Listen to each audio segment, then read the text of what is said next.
You're listening to Alternative Future Radio, home of the weird, resting place of the paranormal. Will take you to the furthest reaches of the galaxy and beyond. Strange phenomena, aliens, psychics, cryptozoology, conspiracy, holistic health, and UFOs. Alternative Future Radio, where spooky just got weird.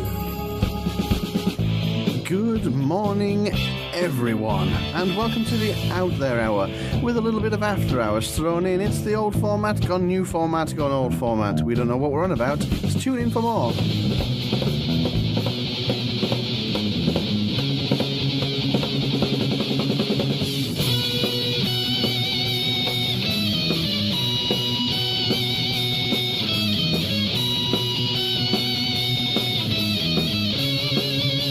You gotta love that, Basil. We're gonna get sued to crap. Good morning. Good evening. Good afternoon. And welcome to the Out There Hours. What should we call this? Because After Hours is kind of dead, but we're combining it. Should we call it like Out There Hour Plus or something?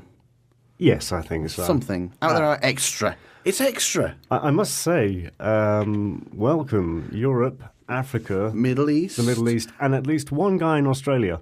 Ramadan Kareem. Brian. To everyone in the Middle East. Good morning, Brian. I know you're listening. Good morning, Brian. Yeah, he told me. He said that we always say that there's nobody listening in Australia. He said you've got at least one listener. Yeah, but you also said you weren't sure about Australians. No, I like Australians. If they listen, I like them. Yeah. So anybody who doesn't listen. That was our guest today, Fernando Gallegos.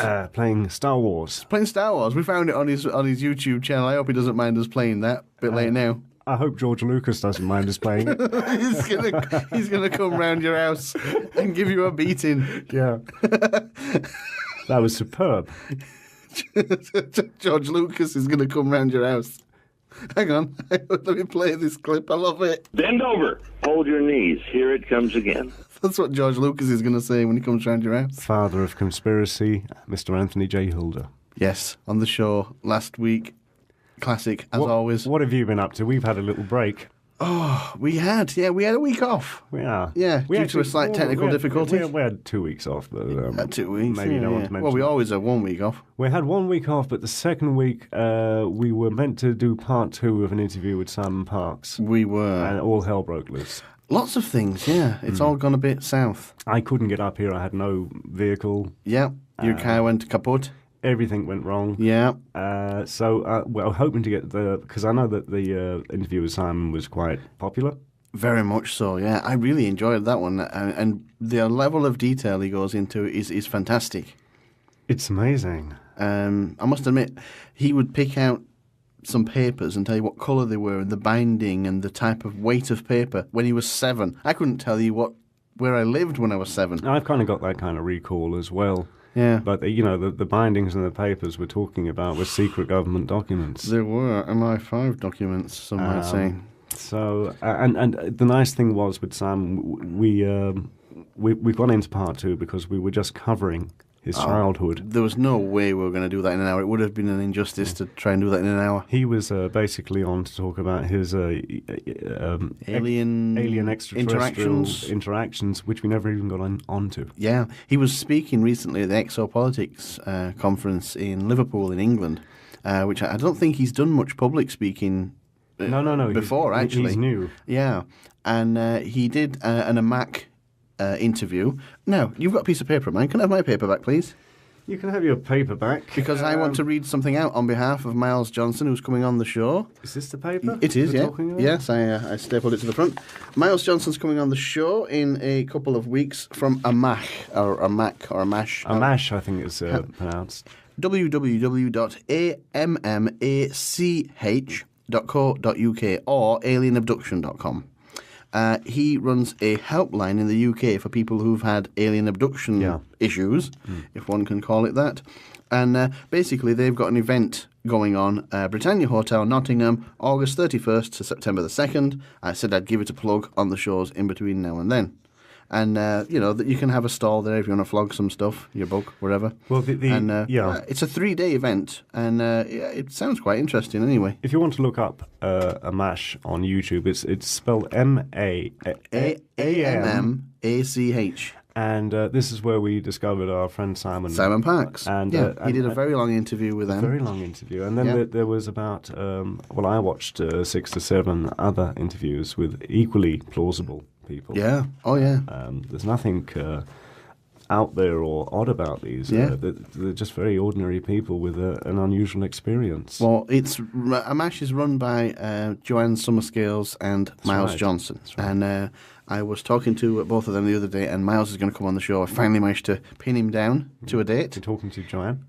I talked to everybody, me. I didn't know that. Yeah. Nobody tells me anything. I didn't tell you anything. Well, you didn't tell me that you've been to all sorts of stuff. I've been up to things, yes. You've been up to stuff. Give him a week off.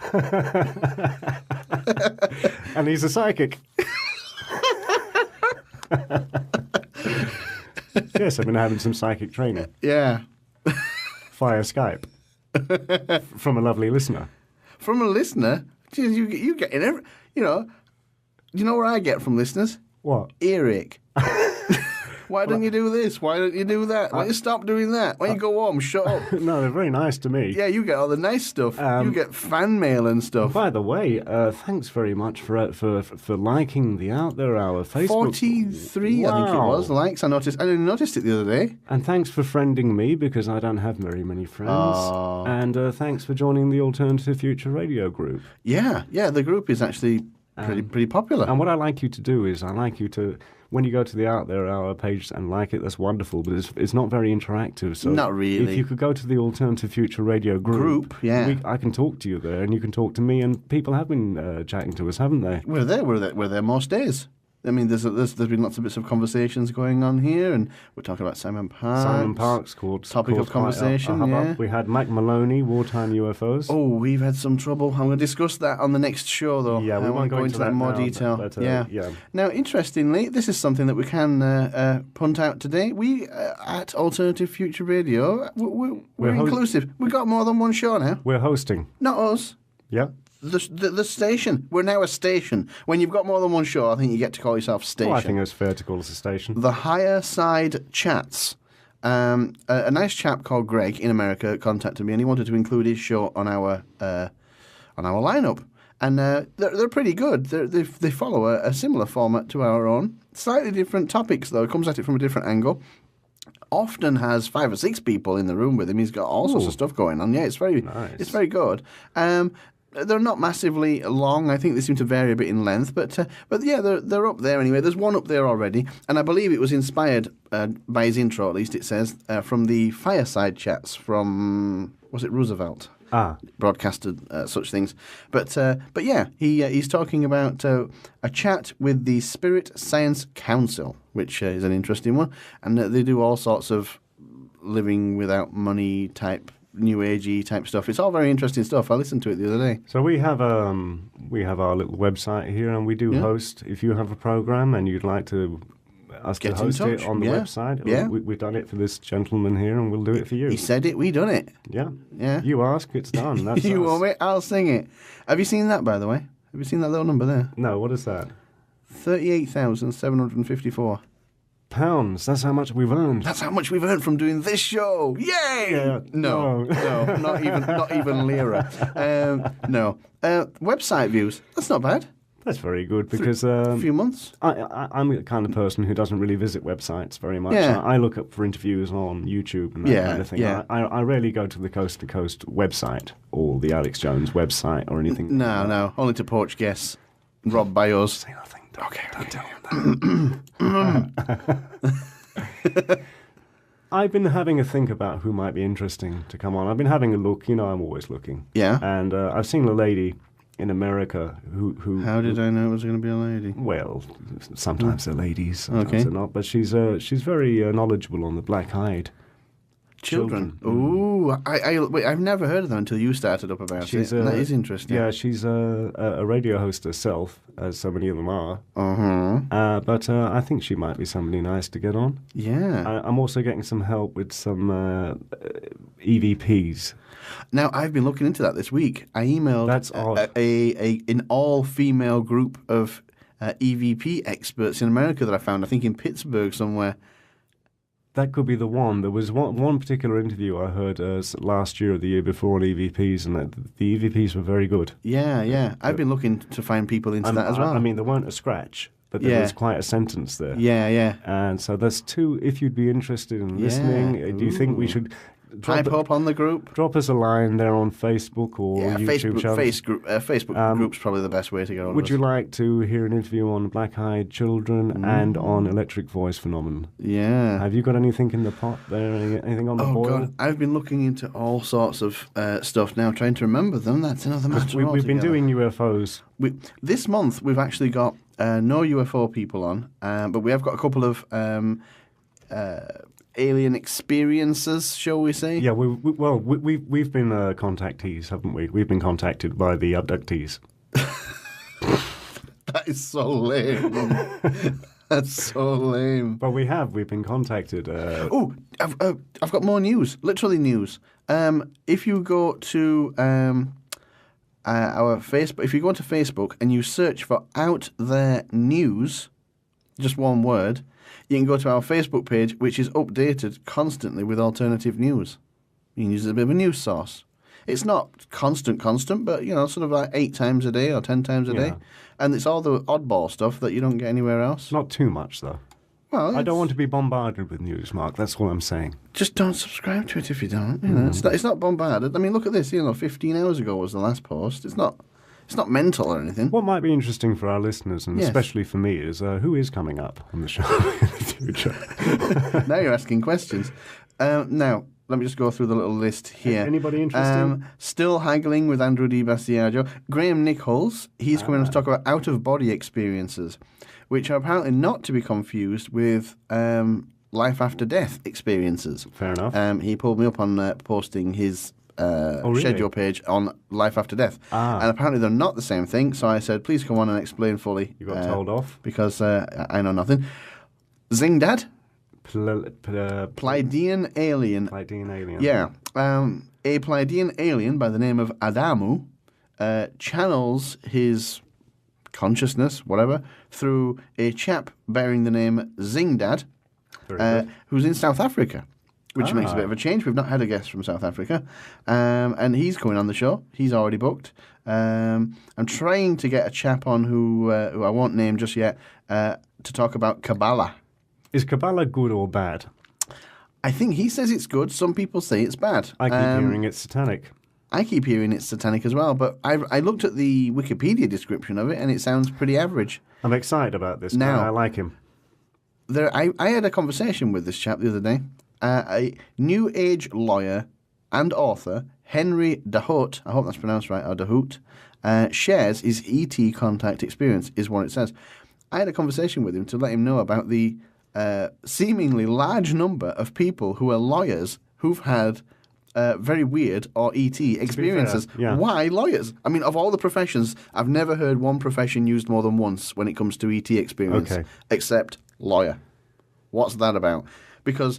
I imagine there's more money in being a lawyer than there is in self-publishing books and appearing on radio shows. It's not something you want. That's what I'm saying, You don't want to be saying you're an abductee or a contactee if you've got a profession like lawyers generally do very well. Yeah. There are very few poor lawyers. So, therefore, why would you want to give that up to pursue something that doesn't earn any money? It's something that came up with a friend of mine the other day that... She has 2 pages. She has a medium page, and then she has a personal page because she has an ordinary job, and she names as well. She wants to keep them separate. Yeah, Colleen Thomas's case in point. She found it hard to get a job because she talked about alien contact on RT and a few and NBC and CNN. Exactly. Ben Emlyn-Jones lost his job apparently over the big guest. Yeah, is he confirmed? He's confirmed. He's booked. I spoke to him on Skype the other day, actually. I nearly crapped myself. I'm nervous about it. Have you ever seen The Money Masters? Because if you haven't, I suggest you go and look at it before we get Bill Still on. Yeah, Secret of Oz, one of his newer ones. Well, I haven't seen The Secret of Oz, but I've seen The Money Masters. And The Money Masters is the history of money, where it came from, why we use the current form. Yeah, of currency. he goes back to tally sticks and goldsmiths. Because you could use wood, stones, anything. Anything's currency. Yeah, could do. How do we end up with whatever you believe How do in. we end up with paper currency? Gold and silver and his film will explain all that. Yeah. And he's coming on the show. He's confirmed. And he's quite knowledgeable on the Rothschilds. Is he? Yeah, the Rothschilds dynasty, and they were major players in how money came to be used today. Ooh, he's going to be good. Yeah. We're going to really get some good info out of him. Talking to Bill. Yeah, he's intelligent. Yeah, we don't like standing next to people like him because he makes us look really bad. That's right. Even worse than Now, this chap has confirmed code name Jester Black Onyx, which is a code name. He doesn't. It's not his real name. He'd rather not use his name. For the reasons we've just expressed, he is an alien abductee this time, not just contact, but actual abduction, which is somewhat rare, I'm finding. Yeah. Most of the people we get in contact with are contactees, and some of them are mostly mental contactees. They're not even taken or physical. Psychic, But this guy actually says he's been abducted, as in, bundled, one would assume. And thank you very much for contacting us. Yeah. It's difficult to find guests. Yeah. And to be honest, it can be. It can be hard. And we've actually had people contacting asking us, to come on. Asking to come on, and we love that. And it's good. Keep talking to us. Yeah, if you want to come on the show, let us know. We're open to offers. Elena is coming back. Elena Skywing. This time, we're going to talk to her about shamanism and shaman numerology. We spoke to her last time about her Solarize food religion ministry thing, which is quite a cool idea. Very good idea. It's not. It is a religion, but we're kind of read into it, read between the lines. You need to look into it. Look up Solarize. Anyway, she happened to drop into the conversation an interesting bomb that she was in fact a shaman. And we didn't get time to talk to her about it, so that's not her again. That's not all. She's a fantastic artist. There's more of it now. Is there more of it? Yeah, she does beautiful paintings. However, can't talk about art on radio. Don't really work. No, I understand. But she does beautiful paintings. Enough. And if you visit the kudos to her then. Alternative Future Radio group, she posted a few of them up there. Did she? Yeah. I missed those. You missed that. They were gorgeous. Blimey. She does a bit of all sorts. God, we are busy. Guess who else? Miles Johnson, as previously mentioned. Big name. Confirmed, booked on the show, Miles Johnson. He seems to, he runs the AMAC thing we were just talking about, which means that he's probably contacted more contact and abductees than anybody. He must have, especially in these parts of the world. I think it's worth pointing out that when we're talking about contactees and abductees, they don't really want to come on and talk about it at all. A lot of them take some cajoling, I must admit. And a lot of them drop out, by the way. Yeah, they do. Yeah, they do. Mac Maloney is back. Oh, Mac is back in town. Mac is back? Yeah, already. We had an incident the other day, which I'm going to talk about on the next show, and basically it led to me talking to Mac, and his new book is a few weeks off being finished, and he's coming back on the show to talk, and this is a tantalising one. You're going to like this. He says, he can't talk about everything that's in it because it's not officially signed off and published yet. Okay. But he said there's a couple of things in it that he can talk about. And this is going to tickle your fancy. A UFO incident involving, this is all I know, involving Richard Nixon and Jackie Gleason. Nice. I like that. I said, you've got to come back on just for that. Mac Maloney, the last time he was on with us, we were talking about wartime UFOs, and it was quite a show. Yeah. A hell of a book. Yeah, hell of a book. Yeah, he sent us a couple of copies of that. We need to give one of those away. You were talking about giving yours away. Oh, yeah, I'm going to have a little competition. Keep in mind, stuff them. I don't want to send it too far away. Yeah, somewhere cheap. Yeah. No entries from Timbuktu. Second class. Yeah, second class, yeah. Yeah, but the raid on LA was the one I liked. That one was a fantastic one. And covered in the newspaper of the day. Yeah. What was it, 1942? 1942, yeah. Army shooting at all sorts of stuff in the air, They're shooting at something. Shooting at lights and stuff darting around in the air. Half of LA saw it. A million people. Yeah. What do you want? I don't know. I don't know what it takes. Yeah. Mac Maloney. Mac Maloney, yeah. Looking forward to getting him back. Yeah. Mac's brilliant. And then last but very not least, Simon Parkes is coming back on the show. I've not got a date for him yet, but sometime soon. I think people are waiting for that, Mark, because after the part 1 there... yeah. He was actually supposed to come on last week when your car died. And that's when I got into trouble. Yeah. Your car died on us. Yeah. Yeah. Anywho... Right. Shall we press on with today's guest? Yes, we're talking to Fernando Gallegos about ancient civilizations, lost civilizations, and I note from his bio that he's also a 32nd degree Mason. Yes, the mystery deepens. We've got to ask him about that. And it's going to be interesting because we often cover ancient civilizations from the European, Middle Eastern, bit of everything, really. You know, but we're talking about it from the Native American perspective, which is a bit of a new one. It is new, and I haven't heard this. I've heard it sort of alluded to. Pat Shunard kind of brushed on it. He brushed on it. Edmund Marriage brushed on it. Yeah, but this guy's he's well into it. He's well into it, and he has a lot of information. He's a great guy. Shall we bring him on? Is there anything else to say about him? BA in Anthropology. Yeah. And what was it? His website, propheticmystic.com. If you want to go. He's got a book which he's written about the subject as well. Which he'll mention on a very long title. Really? I'm looking here to see if I can see if I can find that title. I remember it being a long title, and I know I can't remember it. Where are we? Oh, blimey. Andrew D. Basiaggio is online, but he's not talking to us. No. No, I can't find the title of the book. It is a long one, though, but it's on his website, it's a great propheticmystic.com. Yeah. So that's that. Right, shall we do it? Let's do it. What's going to come first? Why don't we have an ad? Let's do it. You could give to the Red Cross. You could contribute to the March of Dimes. You could donate to the Salvation Army. Or for just $1.99, you could get the Alternative Future Radio Android application and do something that will actually make a difference in your life. Find out more at alternativefutureradio.com.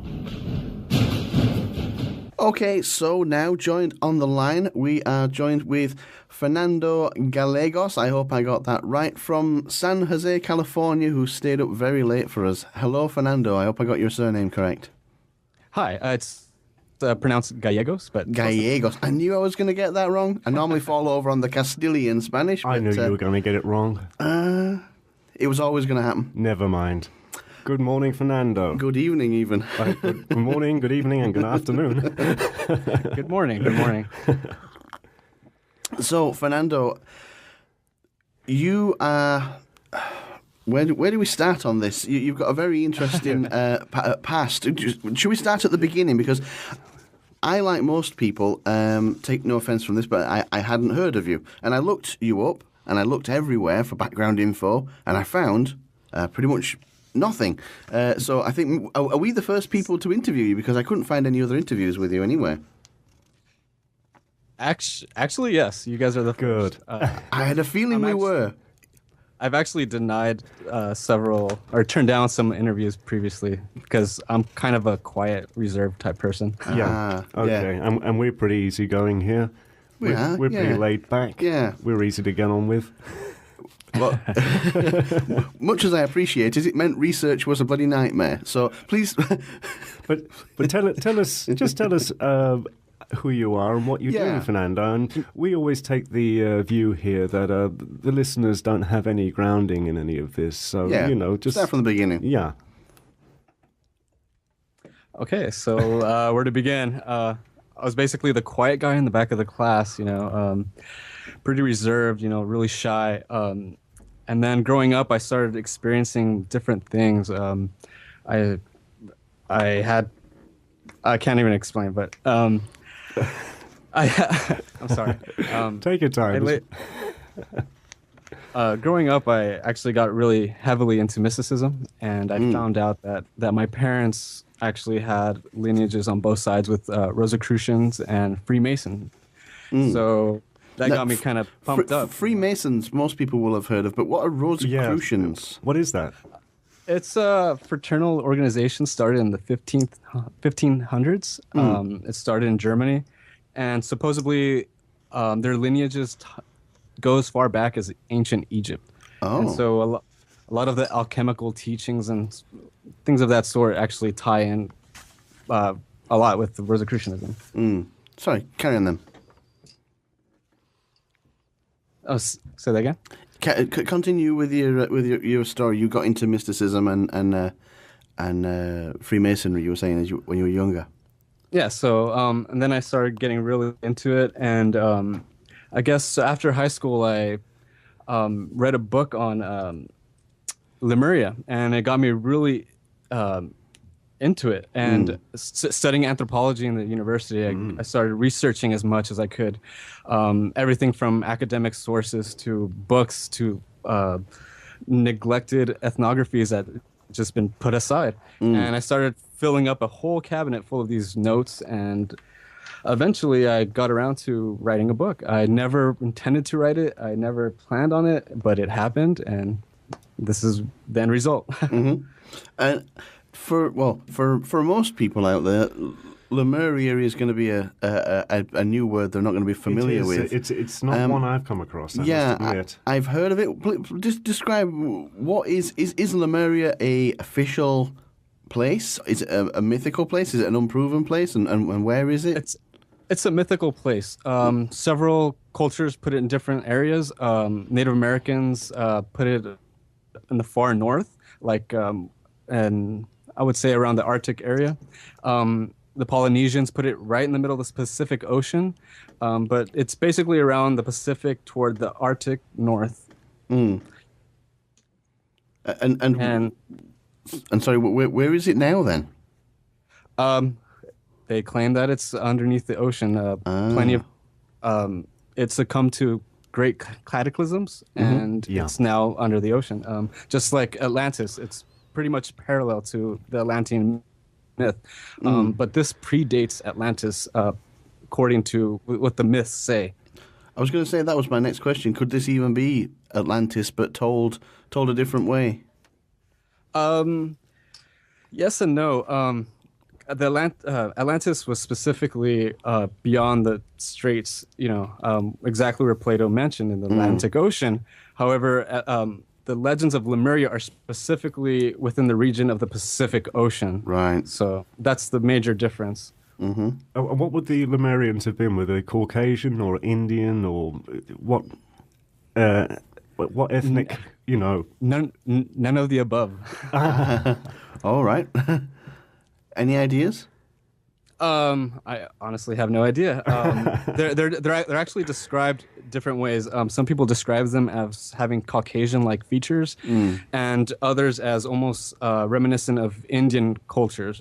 Really dark skin, But well, it's unsurprising because there are many cities and buildings underwater all over the globe. That's true. Yeah, the pyramids off the coast of Japan, and the new one they found, I think, was it near China somewhere? There was one off the coast of Japan. It was that huge thing. It was the size of 2 football fields. What was it? Bowl-shaped, I think it was. I got there somehow. Made of stone. Nobody quite knows what it is. Yeah. And there are actually some underwater cities as well. Of course, Japan, known for its tectonic activity, could be an example of it dropping into the sea. Oh, absolutely. Yeah, actually, that professor who studied those ruins off the coast of Japan actually claims it being of Lemurian ancestry, the ruins themselves. Of course, yeah, Japan would be sort of semi-North Pacific, wouldn't it? It would be on the way. They would be in the region. Yeah, some cultures even say that Lemuria was actually part of Japan and California at one time. So I read here in your bio, you have some psychic ability and a healing gift, Fernando. I wouldn't go as far as calling it that, but to some degree, I practice mysticism, and I try to I keep that on the down low, but yeah. Yeah. I think don't claim to be psychic at all. No, but I think everybody to some degree is somewhat psychic. I think it's there. Yeah, yeah. If you can open your mind to it. Correct. And that's what I've. You do mention something to do with healing on your website there. Oh yes. I'm actually writing a new book. I got in touch with somebody from Disney, or I should say, they got in touch with me. Oh my goodness. So we're actually collaborating on a new book. Last year, we actually met up in the Disney studio lot, and we discussed it a little bit. Yeah. Very so it's basically the way we the techniques are based on imaginative, like placebo-like effects. Yes. To basically psych your body out using the use of the vivid imagination. I know what Fernando is talking about, because I'm getting, at the moment, I probably haven't mentioned this to you, Mark, but I am getting some psychic tutorage. Are you really? I am. Oh, really? And a lot of this is to do with imagining. Yes. Things, This isn't Dr. Tori's psychic tutorage, no, is it? it's a different one. Right, okay. So I understand what he's saying. It's not to do with imagining a cleansing light in a building or around yourself, and this is how it works. It's not you don't send out arcs of energy from your fingertips. The psychic world doesn't work like that. No. It's nothing you can see, I'm afraid. So I'm not going to look like the Emperor from Star Wars anytime soon. I'm sorry, no. Okay. But you mentioned the first book, Fernando. It's actually completed, is it? Has it been published yet? Yes, I self-published about 2 years ago. Oh, what's it called, and where can we find it? My book is called The Ancients: Investigations into the Lost Civilizations of Lemuria and Atlantis, and it's available pretty much any online bookstore. Ah, excellent. Amazon? Yes, Amazon, of course. Excellent. I think Brilliant. So tell us more about Lemuria then, because one would assume that if you manage to fill a book full of information about Lemuria, that there's a lot of information out there. Is there? How did you come to it? It's out there, but it's so hard to come by. For example, let me just get started in describing how I really got into it. Go on for it. I actually started researching some academic sources about the most ancient of skeletal remains found in the Americas, and in themselves, they are not Native American. They actually have Caucasian-like features, and that's really really controversial. We've heard of it, yeah. And I started researching more on going as far as analyzing Native American DNA within the different populations in the Americas, and it's kind of startling to find out that at one point in time, supposedly there was these descendants of this lost civilization existing all throughout the Americas. And at one point in time, according to Native American myths, the Native Americans themselves came into the Americas. They they occupied the Americas with this other civilization, with this other culture. And over the years, they coexisted. And at one point in time, they all said that they came together and they left. Where they left to, it's still a mystery. Some people believe that they still are around today, and there's plenty of supposed sightings, especially around California, of these mysterious individuals who are mystic in nature and dwell within the mountains, inside caves, and it's all mythological and it's very speculative, but there's some realistic aspect to it. When you come down to the actual bare science of the DNA, it actually shows something completely unique, completely different. And the main, for example, there's 4 main haplogroups within the mitochondrial DNA. In case you don't know what haplogroup is, it's a genetic marker within the mitochondrial DNA. And there's in Native American, it consists of A, B, C, and D. And those are the main 4. And there's a 5th rare haplogroup, which is called haplogroup X. Yeah. And it has been found within the Americas. And they've been doing studies within different universities, and they actually determined that it was actually one of the original founding haplogroups to exist in the Americas. and it existed in in some several locations. And then when the Native Americans started occupying the Americas, it interlaced with the haplogroup that was already existing there. And that the haplogroup X itself is only found in 2 other places in the world, and one of which is Europe, and is found nowhere in Asia.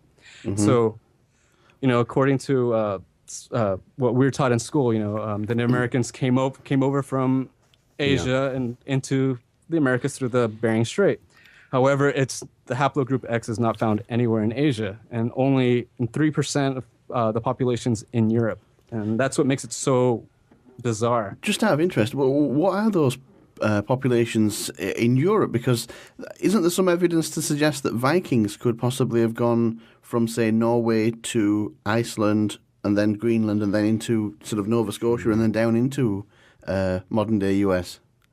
That's actually a possibility, but it's been disproven many times by anthropologists. The isolation of haplogroup X is way beyond even the Atlantic Ocean, so it's further in the European continent than let's say the Scandinavians. Right. If you recall, Mark, we've come across this with Pat Chunard. He was talking about Caucasian remains found in America that were hundreds of thousands of years old.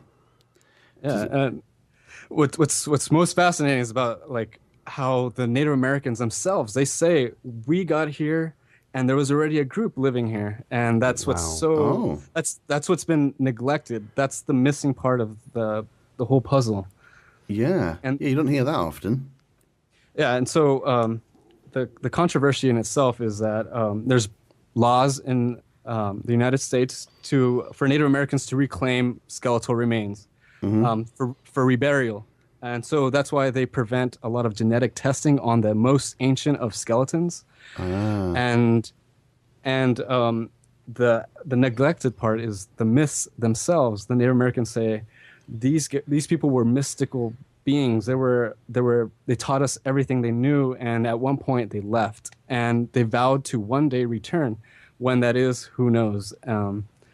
So that's what makes it so interesting, and it's so controversial because do we have any idea who these people are though today? I mean, are they of Earth, or are they? If they are, where are they? Do we have any guesses or estimates? The most popular belief is that they exist in Mount Shasta in California. There's a lot of things written regarding this. A lot of people go up there and claim that they actually have seen these mystical beings up there. However, I actually found a rare article in some obscure book, and it mentions how at one point in time, after Lemuria was introduced into the public, everybody flocked into Mount Shasta to try to find these beings. And at some point in time that they fled Mount Shasta to other undisclosed locations. It lightly hints as to where it might be, but I believe it's around the Mexican border and up in Canada and the isolated areas. You're prone to a little bit of adventuring as well from what we read in your bio. Maybe you'd plan an expedition to go looking for them someday. Actually, I have been. I've been planning on it. I thought you might.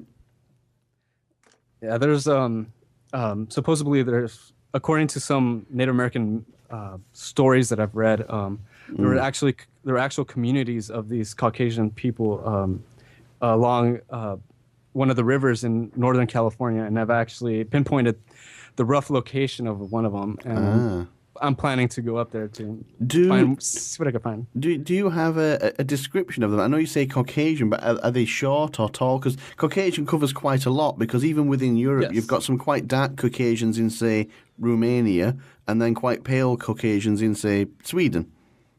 Yes, they're described as being tall. Some of them describe as being light, really light-skinned, or really tanned type skin. And with blonde hair, very bearded. The males are really bearded, and That's pretty much as I could gather. It also ties in with legends of Quetzalcoatl from the Mayans and Aztecs, who also departed, saying that he would one day return, and also Viracocha with the Inca, and there's a few others that have similarities within the same. There seems to be a pattern. There is. Emerging. I don't know if you're about to say the same thing as me, but probably. We've had people on here talking about alien abductions, right? Which I know is out of your field, but one of the races that they describe is a Nordic race, which matches your description exactly. Perhaps. You never know. and also, back when we cover ancient civilizations, it's usually in Egypt, all that kind of, and there was in the Old Testament, there was a giant race of people, Nephilim, who gave knowledge and information to the natives, and went away and were to return again. That's really interesting. I actually came across an ethnography written by a lady a Native American lady in California. She actually mentions at one point in time the world being occupied with this giant race of individuals. However, according to her version of it, they were actually destroyed by a cataclysmic thing. Yes. Yeah, heard that before as well. Yes. And then according to her, that afterwards is when the Lemurians themselves, well, she doesn't call them Lemurians, she actually calls them the Woge. They actually started inhabiting the Americas shortly after that, after the giants were destroyed. And according to her, there's still evidence of their existence. So there seems to be a thread here, but we haven't heard it from the Native American point of view before. This is new to us. I'd love to organise a conference where we could get all these people on the line at the same time, because we've had an interview recently with a chap called Edmund Marriage. That's right. He talked about the sort of biblical aspect of it. We had even Patrick Heron talked about some of the biblical ones. Pat Shenard, more of your part of the world, Atlantis type stuff. All of them very, very similar events, sort of anchor points in the stories. But in a different part of the world. Different parts of the world. Yeah, but the same story. Yeah.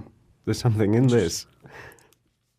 Yeah, I mean, you could find these stories all over the Americas. Some people believe that there were the gods that brought this advanced technology and spread these arts and things of that sort.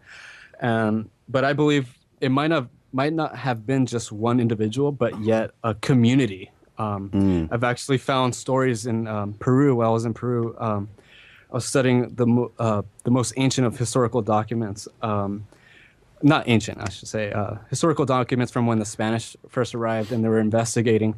They actually described communities of these beings, and at one point they were destroyed by invading Native American tribes. Wow. And there's like a lot of other groups that supposedly assimilated with these, with the survivors, like the Chachapoyas, for example, in Peru. They're actually described as Caucasian-like in features, and to this day they're still finding mummies of the Chachapoyas, and they're still being analyzed, and it's very distinguishable from other native populations who are very short, stocky, that type of Native American features. It's answering a question of mine, because I was wondering how these pyramidical structures were ending up in South America, Mexico, and everywhere. Everywhere. Very similar to the pyramids in Egypt. But there's a possibility here that it could be the same group, or I don't know for want of a better word, ethnic group would probably be the minimum you could say. I honestly believe it was a continuation of knowledge, let's say. For example, just from my experience in Peru, the most ancient of structures, the most complex of structures are at the base. And then the Native Americans, for example, later built upon the pre-existing ancient, more advanced structures. Yeah. Like these huge boulders, they just managed to perfectly fit them together. And the Native Americans later came and there was a continuation of that knowledge, but it wasn't as sophisticated. And the same could be applied to Egypt, for example. There might have been at one point survivors of Atlantis, and they could have passed on this type of technology, even in Angkor Wat. And it's not as complicated, but as you see, is the further back you go in time, the more complicated and the more technologically efficient they were. But you see, this is the thing we don't understand. And the evidence fades. Apparently, we were more advanced. Yeah. In ancient times, and something happened. Yeah. There was what would you say? Global disasters. Not one, but several. Or one very big one. And it seems that the knowledge was lost, and this is the what we're getting from Mars. I mean, if you look at, for example, for Egypt, the Egyptians seem to come from nowhere with a fully formed language, which never evolved, which is a bit of an oddity, isn't it? Because most languages, even English, changes very quickly over even 100 years or so. But hieroglyphs and such like came from nowhere, never changed, perfect from day one. Very, very odd type of evolution, that. Yeah, exactly. It's I believe it's just a continuation of this source material, or that source culture that just became so widespread. What else do we actually know about Lemurians then? We know that they were, or we suspect, shall we say, that they were Caucasian, tall, Nordic-looking, arguably. But not necessarily. But not necessarily actually Nordic. Yeah. But, you know, Yeah, technically not, but yeah. tall and blonde. Yeah. Yeah. What else do we actually... I mean, I know the evidence is thin on the ground because of the time involved. But Is it fair to say that they were advanced technologically, or...? I would say so, yeah. Some Native Americans describe them as actually having almost like these crafts of almost like blimps that would have them travel through the Americas to the different colonies. Some people describe them. There's some more modern accounts of people stumbling into caves and uncovering this advanced machine-like things. Like I can't describe it. Yes, I understand. Yeah, because we've seen them. We've seen them in the in various parts of the globe. These on the Cunards and the carvings. There's an Aztec one of people flying on machines and carrying blocks at one end. And there's a carving of an Aztec man in this sort of machine. Spacesuit. And a machine, yes. The flying machine one. Have you seen that one? I've seen that one, yeah. It looks like some sort of pilot position. Yeah, and he's got gears and levers all around and you him. say that people have stumbled across caves which have got some sort of technology in them, shall we say. Yeah. I suppose the obvious question is, well, where are they then? Those caves? There's supposedly one in Mount Shasta and another in the Mojave Desert in California. Some people said that when they came in, they would see gold-plated walls, tall mummies. Wow. This weird material that would ignite the whole cave and illuminate everything from some source. It's almost like the myth in Egypt, when they said that they stumbled into the caves and it just illuminated by itself through some unknown technology. Interesting. I wonder if Fernando could answer a question for me. It's just I read a general book on American history, and there was something came up in it about the Native Americans that I didn't know. Go on. We always assumed that they lived in communities with wigwams and tents. Yeah, it's the kind of thing most people assume, yeah. But I actually read in this book that they actually had huge wooden cities, raised cities. Did they really? Did you know anything about that, Fernando? Yes. I can't remember the name off the top of my head, but yes, around the Mississippi area, there were actually, I believe it was called the Hopewell culture. They actually did construct these massive cities. I mean, they were so ecologically efficient. And they built these massive structures, and they grew pretty big in size. And they were known as the mound builders. And even some of the accounts of archaeologists who went in later actually found tall Caucasian-like individuals within the mounds themselves. So it kind of adds to the mystique of, could it have been some continuation of cultures or some mixing of cultures at some point in time? I just wanted to point that out because people assume with the Native Americans they were sort of savage, but not at all. They actually had their cities. The key point is if you're listening to this and you thought they lived in wigwams, if you were wrong about that, what else don't you know? Well, you've only got to read my favourite philosophies, a Native American on Cherokee wisdom. I just find so much in it. You've been reading what?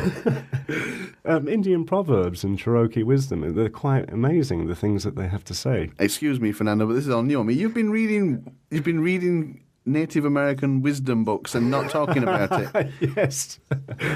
and Native American proverbs, they're quite amazing. Do you know any? Yeah. Oh, well, there's one about the one about the two wolves. Fernando would know more than me. Yeah, but I believe Fernando. I don't believe you when you say that you're reading those books. Well, there's the proverb of the two wolves. It's one of my favourites.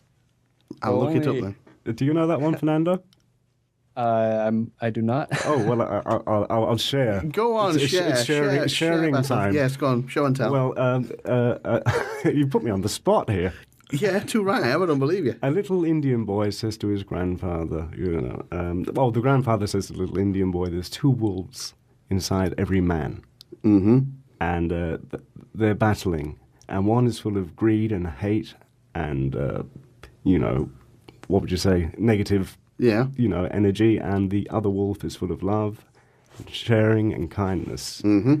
And both wolves are battling within every man. And the little boy asks, which one wins, grandfather? And the grandfather says, the one you feed.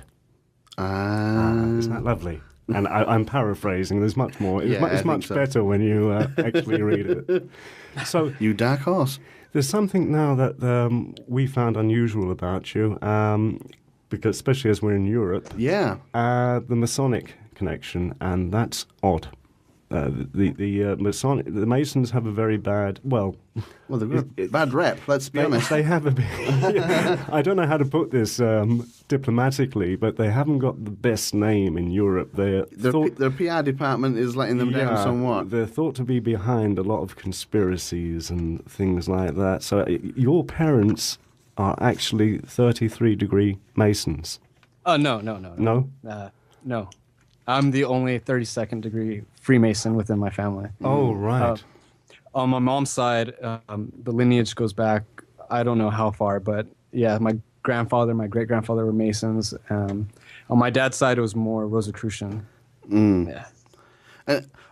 Can you tell us about it? Well, because I was led to believe by somebody else on another show that there were only 3 degrees of Masonry, I think, the sort of initiate and then whatever, and I think the 3rd degree was basically full Mason kind of thing, to paraphrase.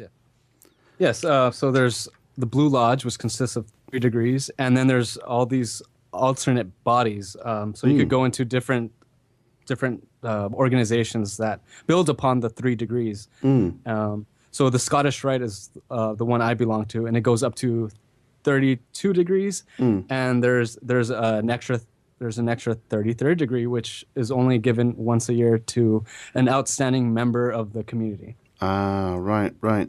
And so what is it that 32nd degree Masons do with their days? I mean, because we only hear negative things about them, so I mean, if you want to admit to cooking up plots to take over the world, that'd be great. I mean, that'd be a bit of a scoop, but I'm assuming you're not gonna. So, well, what is it that they do?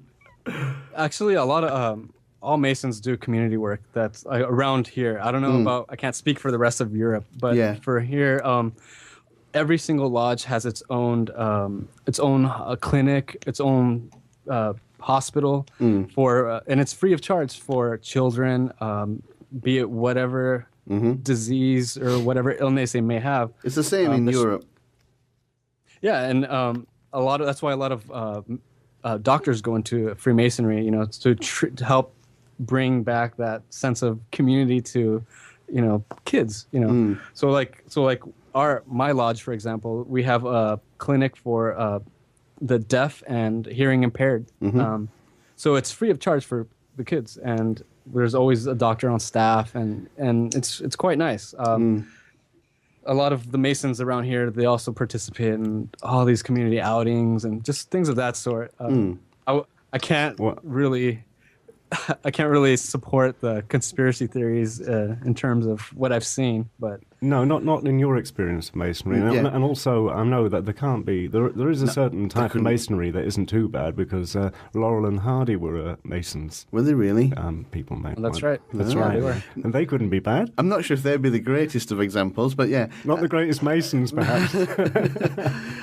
So, to get to 32nd degree, did you have to go through the first 31? Or is that a particular strain where you start at 32, a particular variety?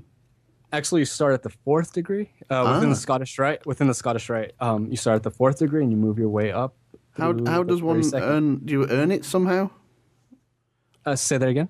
How do you go up through the ranks, if rank's the correct word? It's different at every location. Some people have 1 degree a month, right, for 32 months, and other people like mine have a consecutive 2 weeks that you actually go through every single degree. Right. So you can quite quickly go through the whole thing up to 32. Like you say, if it's 2 weeks at a time, do you see any tests or anything, or is it just literally a time served? There's no test. There's absolutely no test. Yeah. It's just you participate. You engulf yourself within the rituals themselves, and you move up. And it's pretty basic over here. There's other lodges. Again, I can't speak for other lodges, but I know that they do pretty extensive research and things of that sort, that you have to show that you're actually prepared, or that you deserve the title of 32nd degree. Yeah, yeah. Well, there's good and bad in every culture and every system. Is it possible that, obviously, the lodge... I know, I've heard good things. I've heard about good Masons and good lodges. I've seen interviews on TV with Masons, and they talk about charity work and such like. Some of the people that have been Masons are obviously very nice people. But, Jackie Mason. Jackie Mason. I'm only kidding, go on. But... Is there perhaps a more secretive Masonic lodge? Maybe maybe something more darker. Is it possible that there's a sort of a I mean, there are fractions in all organisations, aren't there? I've heard rumors. There's one that's called the Order of the Jesters, I believe, that actually got caught in a human trafficking ring, and they were Masons, and they got in a lot of trouble for it. And Freemasonry, if you're actually found to have done something illegally or unmasonic, you actually get expelled. So I'm pretty sure all those people that were caught up within that scam, got kicked out. Well, it's good to be able to have you on and to talk about this, because there's something that I think it's the lack of knowledge about Masonry that seems to... Well, it is a secret society.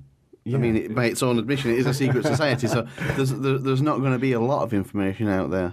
But how would myself and Mark join a lodge if we wanted to? There are 3 round here. You just ask. That's the slogan.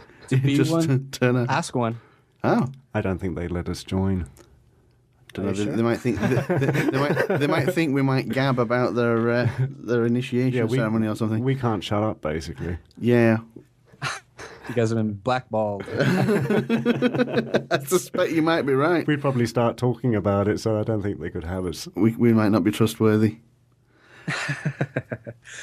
I don't know. I can't speak for the Masons around the world, but... Well, brilliant. So, going back to lost civilizations, then, because we got a little bit sidetracked there onto Masonic things. We had to go into that because it's so interesting. But you talked about Lemuria and the ties to that and the evidence for that. What about other lost civilizations? Are you knowledgeable on others, such as Atlantis, or even are there others even beyond Atlantis? Because I've only heard of Lemuria and Atlantis. Yes. There's so many cultures that give mention of lost civilizations. Actually, the the Tamil culture in India, they actually mentioned that at one point there was a lost civilization that exceeded anything you could imagine in the Indian Ocean, and they call it Lemuria as well. So it just really depends. I'm pretty knowledgeable when it comes to Atlantis as well. Tell us. I mean, Atlantis. I mean, I think if I remember correctly, the legend itself came from Plato describing Atlantis off the coast of Greece. Did it, or does it predate that? It actually predates Plato. A lot of people believe that it was in the Mediterranean Ocean. There's a lot of speculative theories regarding its location. But I honestly believe it was in the middle of the Atlantic Ocean, perhaps around the Azores. Mm-hmm. It does seem strange that you would call something Atlantis and it be in the Mediterranean. Because obviously it's got Atlantic connotations to the name. It would be a very unusual place to find it, the Mediterranean. Correct. There was a lot of different cultures that actually mention seafaring people in the middle of the Atlantic Ocean that were actually descendants of a lost civilization. They were described as being, in terms of length, in the middle of the Atlantic Ocean. I suppose if there was an island in the middle of the Atlantic, there was some sort of tectonic event. If it fell into the sea, it would cause a great tsunami across the northern hemisphere, and that could be one of these cataclysms, a great flood even, and would see the end of them, apart from whoever was maybe on some boats at the time. You know, it's not beyond the bounds of possibility, is it? Yeah, exactly. What makes the Atlantic Ocean so interesting is that there's actually the two continental plates that are actually moving against each other, and islands actually do form. They come up and they actually disappear right afterwards. I believe England actually declared one of the islands for themselves, and then right after they it's an old habit. We like sticking flags in things. After I think it's called San Sabrina Island. After they declared it for England, it just sank underneath the ocean where it came from. Yeah.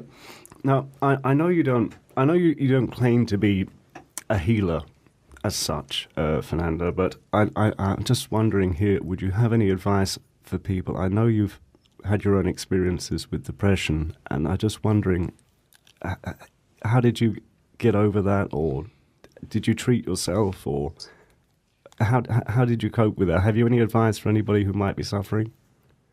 The best thing the only thing I could tell you is that I started reading a lot about the different types of healing, and I applied it to my daily life. And it's really hard to actually say you're going to do it, but then actually do it.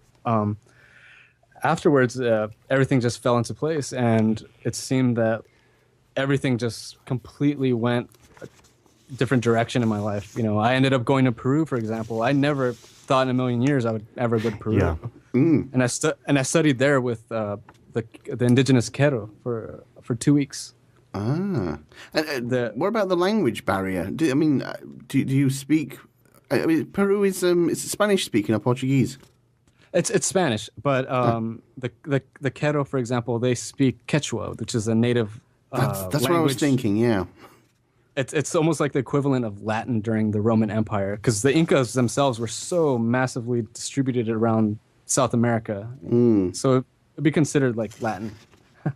Yes, But the tribe I went to go study with, it was they were considered the last remainers of the Incan tradition, the Incan priest tradition. According to legend, when the Spanish invaded Peru and Cusco, the high priests from the temples actually fled into the mountains, and they disappeared. And supposedly, after hundreds of years, they emerged as this community of Quero. They actually weren't discovered until, I believe, the 1950s. So they had their teachings pretty much intact through generation after generation. Now, we can't mention Mayans on this show. It is difficult. There's an elephant in the room, I'm afraid. There is an elephant in the room. It's quite large. We can't mention Mayans on this show without asking the obligatory question, what do you think about 2012? It's become a cliche already. It's only July. I actually don't think anything's going to happen. If anything, it might be a conscious revolution of the mind, of the self. According to the Inca, there's actually an Incan prophecy that ties in pretty closely with the 2012, and it's at around the time of 2012, it will come a period which is called Pai Pacha, which means the age of how do you say it? It's so hard to translate. The age of rediscovery, is it something like that? Yeah, rediscovering yourself. That's another way of saying it. So I believe it might be that discovery period where anything goes. You know, we might succeed in our human evolution, our technologically, you know, where would that take us? Or it might lead us to ultimate destruction of ourselves and our civilization. Yeah, there is certainly a small but growing change, I think, in the seed of humanity at the moment. People are beginning to think about to say a different way. There's an interest in spiritualism. Yeah. And what else is out there? Well, fairness, I think, is really on the cards at the moment. I think people have been beaten down for, well, let's face it, about 3,000 years now. And it's... I think people are beginning to get a little bit perturbed about that, and they're thinking different ways. But it's small, but it is growing, I think. But don't you think people are also sort of searching into the unknown more than the certainly fact so? That yeah, shows like ours are more popular. True, they're more plentiful. I would say that spiritualism is probably one of the fastest growing religions in the world. Put it that way. I think so. You know, without a particular focus, you know. And hopefully it keeps going. Or even a turning away of the mainstream organized religions into the native wisdoms, like, as I mentioned, the Native American wisdom is compared to my lot. I was just about to say, being from a Catholic origin, of course they're all pagans and need to burn immediately. But what they've got to say is so beautiful and so meaningful. Oh, well, you're going to get defrocked, however it's called. I will. I'm going to get whatever. Discommunicated or whatever it is. I'd be worried about people claiming to give wisdom. A lot of Native American tribes are really isolated, and usually the ones that have the wisdom or claim to have the shamanic powers are actually just a bunch of scams. They're actually not even Native American, you know, most of the time. Really? But how do you know the difference? How do you find a shaman, or what is shamanism exactly? Yeah, we don't know much about it. Another word for it would be like a medicine man. It's a given role within the community as almost as the visionary, the prophet, or the healer. Yeah. It really depends on what culture you're talking about specifically, but yeah, it really ranges. Wow. And what is the current situation with the Native Americans in America? I mean, it's absolutely horrible. Just the way it is right now, it's almost like a third world country within the American borders. You know, we're so. America's so eager to help other countries, but there's people starving right here. You know, they have the lowest death. The death rate is so low. It's incredible. It's incredible. Don't they have a very high instance of alcoholism as well? Native Americans. Exactly. Yes. Drug use. It's making me think of Aboriginals. I was just about to think it's a very similar story. Wherever white man lands, basically trouble follows. Yep. Sounds like it. So what are they? Are they all on reservations now, or? Most of them. What's sad about it is that, you know, that people think that the reservations are there to maintain their culture. However, because there's no jobs, there's so much drug use, and people are basically dying. So a lot of them actually leave the reservations for the cities and actually never come back to the reservations themselves, and don't go back to even support it. So it's quite a sad story. You know? So that their culture is dying out. That's what I'm saying. Have they left the culture behind? The younger Indians. Of what I've seen, yes. Yeah. A lot of the kids just they want to become Americanized, so to speak. So they're leaving behind like the traditional ceremonies, the things of that sort, and they're actually like just glued to the TV. Wow. It's quite sad. The opiate of the masses. Well, it's no different to ourselves, really, when you think about it. Yeah, exactly. True enough. What does the future hold for you, Fernando? Have you got any plans, anything on the boil? Yes. At this point, none at all. I'm living day by day. Yeah. It's just so hard with the economy the way it is right now. Oh, wow. Yeah. So I'm just taking it slowly. I really want to save up and hopefully go on another adventure down south in America. Yes. Down south. And hopefully go into the actual Amazon basin. That's my goal. Yeah, I've often fancied going to the Amazon. It's one of the places I think I'd like to visit. Tell me, you mentioned that you've got one book out already. Give that a plug. Give the name. Yeah. And I think you said are you working on a second book, or have you finished it? Or are you starting it? It's been started. I've started writing. It's about 1/4 done. Okay. I'm collaborating on that one with Disney. Yeah, a writer from Disney. Yeah. Wow. Oh, he's a pretty well-known comedian. His book is pretty popular now. Oh, don't leave us hanging. You probably can't tell it's Disney Corporation. They're more secretive than the Masons.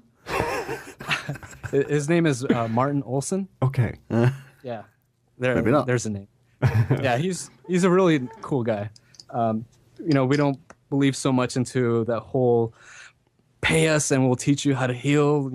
We take it from a different aspect, almost like the imagination over the physical realm, so to speak. Well, my understanding is, from what I've been told, this thing about being a healer and everything else, if it's in you, you can just visit a house and cleanse it by visiting if you have that particular aura of healing. Need to find out what you've been up to. You've been up to all sorts. You let me off for 2 weeks. We had a week off. We came back. Basil's a bloody juju man. Is that the kind of? Sorry, Fernando. Is that the kind of thing you do, or because I do know you have some cleansing abilities. I wouldn't call it ability, but I'd have knowledge of how to cleanse in habitational spaces and whatnot. Most of it actually goes back to ancient ceremonies, but it has nothing to do with our book. So let me make that clear. Yes. Oh yeah. So what do you do? Do you do some kind of what would you call it? Ceremony. Yes, I would call it a ceremony. A lot has to do with the Golden Dawn traditions. So that early 1900s, ceremonial magic type of stuff. And where did you learn from? Reading a lot of books, and actually, at one point in time, I did become initiated within the Golden Dawn. What's the Golden Dawn? Yeah, we want to know that. What's the Golden Dawn? It's the Golden Dawn is a group just like Freemasons, but it has its roots it's more mysterious than the Freemasons. It actually is a more recent group. So a lot of Freemasons decided, okay, well, we should start a more fraternal organization based with in-depth mysticism and ceremonial magic, and thus came about the Golden Dawn in England. What about when they say that people like George Bush and Cheney are Masons, and Tony? That's definitely not true. Just pure myth. Up here in California, we also have the Bohemian Grove. That was my next question, actually. Oh, you've hit a sticky one. I was just about to mention that. Okay, you tell us what Bohemian Grove is about. Yeah, you go on. It's an offshoot of not an offshoot. It's its own organization to basically have elite members go and just basically have fun. I've heard firsthand accounts of people that go, and it's just a free for all. Just a place to free for all would be one of the words I've used to describe it. I've heard pretty outrageous thing. But all these I only remember what Nixon said. all these Republican presidents have attended it. It has a Masonic overtone. You could say that, but I do not believe that has anything to do with Freemasonry in itself. A lot of the ceremonies, like the cremation of hair, for example, that is more. I don't want to jump to conclusions, but I believe it's more Middle Eastern in origin. Wow, I haven't heard that before. I can't remember the name of the god that they... Molech. Molech is a giant, a 40-foot stone owl, Fernando, in the middle of Bohemian Grove. We find it odd. I have to admit. It is an oddity. Yeah, that it is. Interestingly, you were talking earlier about a fraction of Freemasonry called the Jesters, I think it was. Yeah. And the Jester is a pagan symbol, believe it or not. It's a tarot symbol. I did not know that. Yeah. Do you know how I know that? I was watching The Wicker Man, the original proper version with Edward Woodward. Oh, you've been busy. Yeah. And he was describing the what's the word? The solstice ceremony. Yeah. And they have a jester there, and he represents something or other. And he's the town fool. But on that day, he's regarded as being the king of the town, but for one day only. Yeah. And he's the fool. And it is a pagan symbol, the jester. Interesting. I did not know that. Mr. Punch from Punch and Judy and everything. That's actually a pagan thing. So on Bohemian Grove, you're not jumping to any conclusions, Fernando? Oh, definitely not. I don't have any stance on them. All I know is that's a place for them to let loose. I think that's all I could say. My personal opinion is I think they're a bit saucy and the place is full of saunas. I do not doubt that one bit. Well, I have to say... I like to think so anyway. I have to say it is odd, I mean, to have so many powerful people dressing up in robes and having a ceremony like the cremation of care in front of a giant owl. I watched the other day, speaking of the Wicker Man. Speaking of in-depth research, I finally managed to grit my teeth and listen to his voice all the way through. I watched the Alex Jones video of the video he shot inside Bohemian Grove. Right. And I must admit, I watched the ceremony, and aside from being bored about halfway through, it seemed like a parody of itself. It seemed fake. It was like a Disney ride at a theme park, a Batman ride. It was so cheesy. That's exactly what it is. It's cheesy. Exactly. Yeah. To me, it's still odd. It is weird, in fairness. But the actual ceremony itself looked really fake. It's like an elaborate frat party. Yeah, basically what it is. exactly. That's how it's presented to the public as a frat party. But the wording that they use and everything, it's how, no offense here, but it's how an American would think ancient things are written. It's like a Hollywood version of England. It's never quite right. The language is not really accurate to be old. It's obviously new. I just hope that it's an effigy and not a body. That's all I can say. I'm not saying anything else. Yeah. Well, you say that then. Well, nice. I'm glad we got Bohemian Grove done, because a day is not done without for Bohemian Grove. Would you like to continue on to Skull and Bones? I will leave them alone for now. They're a fraternity. They're a college fraternity, so they're not Masons. We'll make that thing clear. They're two different entities. We'll get them next time. Okay. Just a quick little thing. Yeah. The Skull and Bones were actually started as an anti-Masonic fraternity. Ooh. That's actually fact. I suppose you would have to ask the question then, if the Masons do nothing but good, why would you need an anti-Masonic fraternity unless they themselves are bad, in which case one of them's clearly bad. There you go. Yeah, what do you think about that? Fernando, thank you. Confused you will be. Thank you so much. We've confused him enough now, I think. Thanks so much for coming on. You're so kind. Thanks, Fernando. I'll not try and pronounce your surname because I've forgotten it from an hour ago. Gallegos. Gallegos. Gallegos. We'll get there eventually. I'm terrible. And if you do manage to make it another expedition anywhere, Fernando, come back and tell us about it. Tell us all about it. Or any developments. Will do. Lovely. Okay, thanks for calling in, Fernando. Thanks so much. Thanks for staying up so late for us. Oh, no problem. I enjoyed it. Thanks very much. Have a good rest, my friend. Thanks, Fernando. Thank you. All right. Well, that was Fernando Can you pronounce it? Do you want to have a go at it? I don't think there's any need to. Gallegos. I think that's it. That was interesting. I didn't think we were going to end up on Bohemian Grove. It just seems to come up every now and again. But a completely different... well, not completely different, but, Go on, spit it out. What are you getting at? Well, no, he's, from Fernando's point of view, it's just a sort of, a holiday sort of... a bit of a jolly jaunt. A bit of a jolly jaunt, and you agreed with him. I think it might be, because it actually looks pathetic. You just... To watch by it, the way, my overriding opinion of it was that there were a bunch of not particularly high-end Americans, because on Alex Jones's video, I urge you to watch it if you can bear his voice. I've watched it, yeah. He's sat in one of those shuttle buses, and they're debating how much the robes cost. And they're like, oh yeah, they're $86. And it's like, if you were a global elite, would you really care that the robes were $86? Really? I'm sure it happens. I don't think that they're anywhere near as high up as people think they are. I think that they're basically middle management, overweight Americans out for a jolly in the woods, doing God knows what with good news. Look at it this way. I mean, there's 2,000, so they can't be all high-end.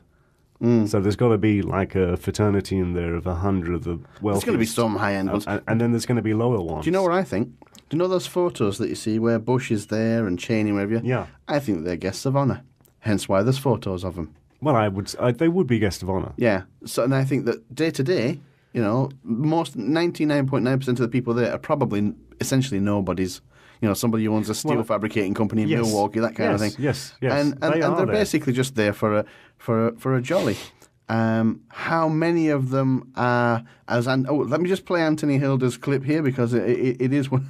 It is one of my favourites. Hang on, where is it? Is it this one? Bend over. Hold your knees. Here it comes again. Yeah. You think that's a common phrase in Bohemian Grove? I think Anthony J. Hilda said it best. I'm going to play it again because I love it. Bend over. Hold your knees. Here it comes again. I love that. A friend of mine's got that as a ringtone on his phone now. There was a parody, a film made by Eric Idle, produced, whether it was released on Bohemian Grove. Oh, really? But they weren't calling it Bohemian Grove. And the whole point of the film was it was a Jolly Jape fraternity thing. So the fact that they went to the trouble of making a film to prove it was a Jolly Jape. Yeah. You have to remember the Manhattan Project was allegedly born there. Again, but if you'd got a couple of world leaders, important people who were there... Yeah. Then, it's bound to be born there. Don't mean it was born there because it was born there. Could have been born at a hotel down the road if they'd gone there instead. No, but you've got I don't know. Yeah, you've got powerful people. I don't think Bohemian Grove, although it's weird, is actually as menacing as people might think. I think that it's a little... I think Bohemian's the key word there. A lot went on in Bohemia. Yeah.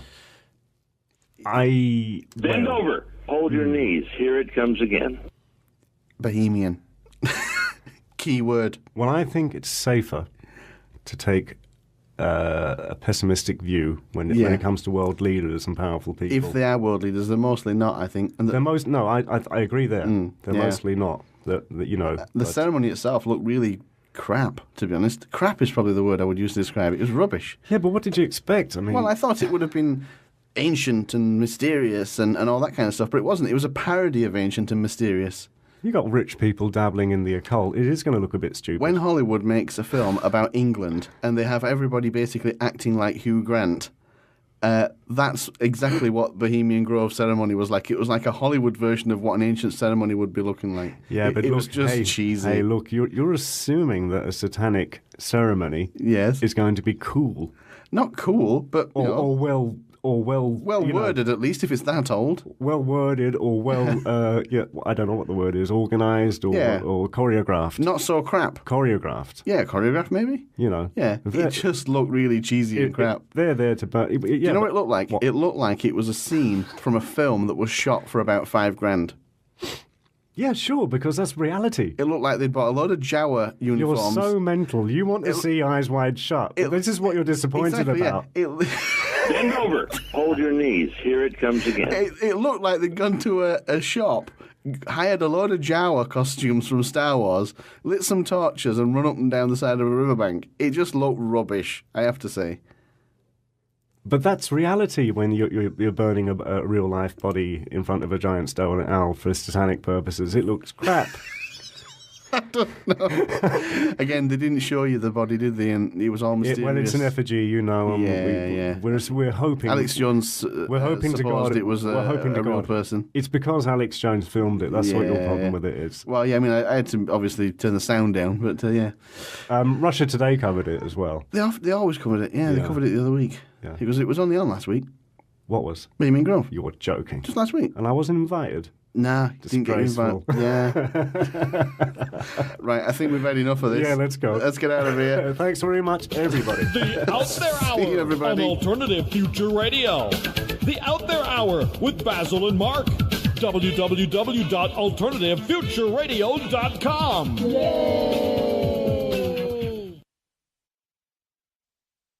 Hold your knees. Here it comes again. That's what George Lucas is going to say when he comes round your house. Father of conspiracy, Mr. Anthony J. Hilda. Yes, on the show last week. Classic, as always. What have you been up to? We've had a little break. Oh, we had a week off. Yeah. Yeah, due to a slight technical difficulty. We had 2 weeks off. But, 2 weeks. Maybe you don't want to mention Well, we that. always have 1 week off. We had 1 week off, but the second week we were meant to do part 2 of an interview with Simon Parks. We were. And all hell broke loose. Lots of things, yeah. It's all gone a bit south. I couldn't get up here. I had no vehicle. Yeah, your car went kaput. Everything went wrong. Yeah. So we're hoping to get because I know that the interview with Simon was quite popular. Very much so, yeah. I really enjoyed that one. And the level of detail he goes into is fantastic.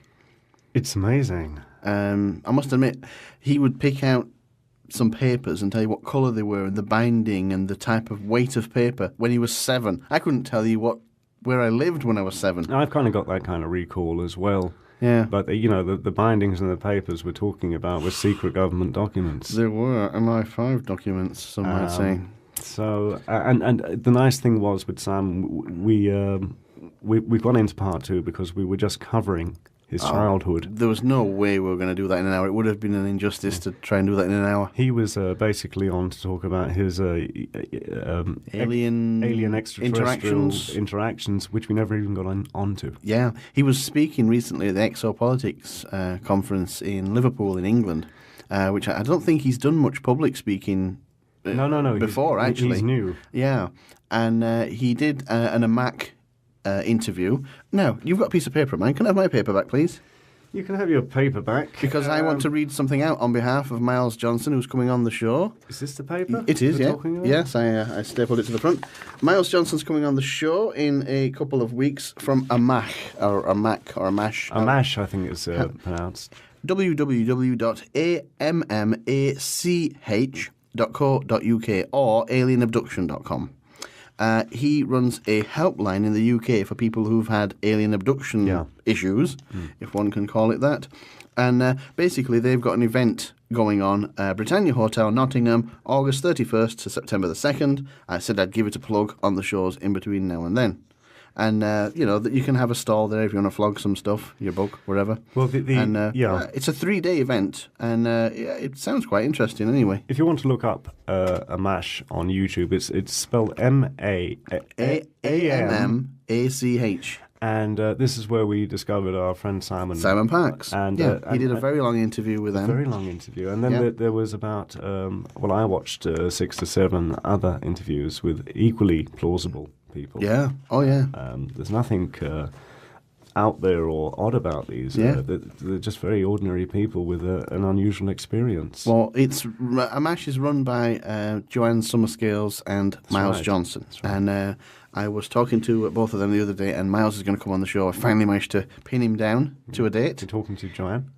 You talk to everybody, me. I didn't know that. Yeah. Nobody tells me anything. I didn't tell you anything. Well, you didn't tell me that you've been up to all sorts of stuff. I've been up to things, yes. You've been up to stuff. Give him a week off. And he's a psychic. Yes, I've been having some psychic training. Yeah. Via Skype. From a lovely listener. From a listener? Geez, you get in you know where I get from listeners? What? Earache. Why don't you do this? Why don't you do that? Why don't you stop doing that? Why don't you go home? Shut up. No, they're very nice to me. Yeah, you get all the nice stuff. You get fan mail and stuff. By the way, thanks very much for liking the Out There Hour Facebook. 43, I think it was, likes. I only noticed it the other day. And thanks for friending me, because I don't have very many friends. Oh. And thanks for joining the Alternative Future Radio group. Yeah, the group is actually pretty popular. And what I like you to do is, when you go to the Out There Hour page and like it, that's wonderful, but it's not very interactive. So not really. If you could go to the Alternative Future Radio group, I can talk to you there, and you can talk to me, and people have been chatting to us, haven't they? We're there most days. I mean, there's been lots of bits of conversations going on here, and we're talking about Simon Park's topic of conversation. We had Mac Malone. Sometimes they're ladies, sometimes they're not, but she's very knowledgeable on the black-eyed children. Ooh, I've never heard of them until you started up about it. That is interesting. Yeah, she's a radio host herself, as so many of them are. But I think she might be somebody nice to get on. Yeah. I'm also getting some help with some EVPs. Now, I've been looking into that this week. I emailed an all-female group of EVP experts in America that I found, I think in Pittsburgh somewhere.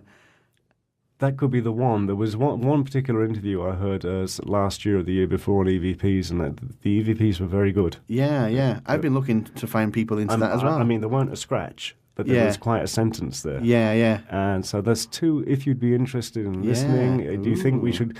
Type up on the group. Drop us a line there on Facebook or YouTube channel. Facebook group's probably the best way to get on. Would you like to hear an interview on black-eyed children and on electric voice phenomenon? Yeah. Have you got anything in the pot there? Anything on the boil? God, I've been looking into all sorts of stuff now, trying to remember them. That's another matter. We've been doing UFOs.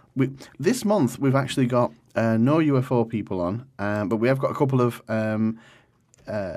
alien experiences, shall we say? Yeah, we've been contactees, haven't we? We've been contacted by the abductees. That is so lame. That's so lame. But we've been contacted. I've got more news. Literally news. If you go to our Facebook, if you go onto Facebook and you search for Out There News, just one word, you can go to our Facebook page, which is updated constantly with alternative news. You can use it as a bit of a news source. It's not constant, but, sort of like 8 times a day or 10 times a day. And it's all the oddball stuff that you don't get anywhere else. Not too much, though. Well, I don't want to be bombarded with news, Mark. That's all I'm saying. Just don't subscribe to it if you don't. It's not bombarded. I mean, look at this. 15 hours ago was the last post. It's not mental or anything. What might be interesting for our listeners, and especially for me, is who is coming up on the show in the future. Now you're asking questions. Now, let me just go. Any wartime UFOs? Oh, we've had some trouble. I'm going to discuss that on the next show, though. Yeah, we won't go into that in more now, detail. But, yeah. Now, interestingly, this is something that we can punt out today. We, at Alternative Future Radio, we're inclusive. We've got more than one show now. We're hosting. Not us. Yeah. The station. We're now a station. When you've got more than one show, I think you get to call yourself station. I think it's fair to call us a station. The Higher Side Chats. A nice chap called Greg in America contacted me, and he wanted to include his show on our lineup. And they're pretty good. They follow a similar format to our own. Slightly different topics, though. It comes at it from a different angle. Often has 5 or 6 people in the room with him. He's got all sorts of stuff going on. Yeah, it's very good. They're not massively long. I think they seem to vary a bit in length, but yeah, they're up there anyway. There's one up there already, and I believe it was inspired by his intro, at least it says, from the Fireside Chats from, was it Roosevelt?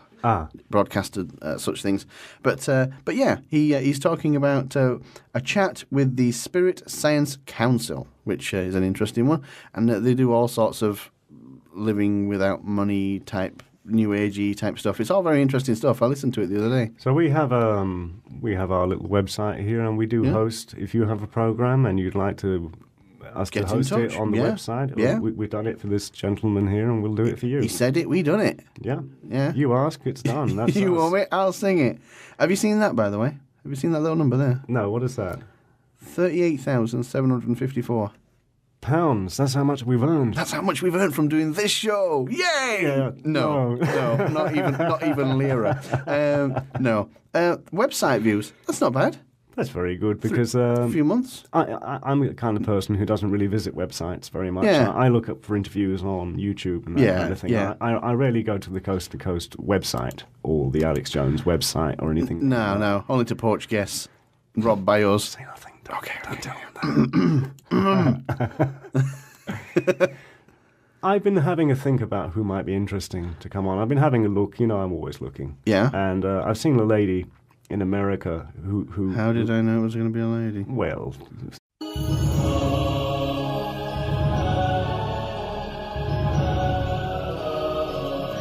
You're listening to Alternative Future Radio, home of the weird, resting place of the paranormal. Will take you to the furthest reaches of the galaxy and beyond. Strange phenomena, aliens, psychics, cryptozoology, conspiracy, holistic health, and UFOs. Alternative Future Radio, where spooky just got weird.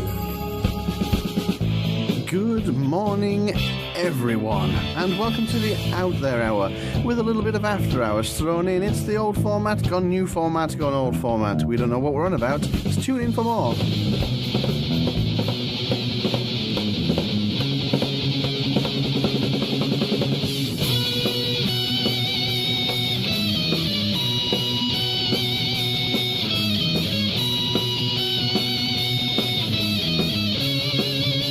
You gotta love that, Basil.